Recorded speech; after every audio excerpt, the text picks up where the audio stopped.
Господин Пеевски, днес предстои да бъдат гласувани промени за ДАНС и службите. Вие лично как ще, не лично, вашата парламентарна група, как ще гласува? Първо да ви питам, къде са ППДБ днеска, партията на пуделите, да обяснат защо личната секретарка на Христо Иванов гласува с Македония, Северна Македония, срещу България. Национално предателство на тези хора. Те са предатели. Надежда Йорданова ли визирате? Надежда Йорданова визирам точно. По законите ще ги подкрепиме. Радев прекали. Това не е игра, това е държава. Той си играе като един политик. Надявам се да спре да използва президентството повече и офисите, и колите, и всичко за своята партия и да излиза.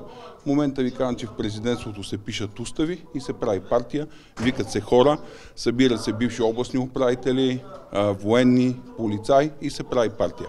Той няма право да използва сградата, институцията и всичко останало, за да прави партията си. Румене, излез. Благодаря ви. Къде имате тази информация?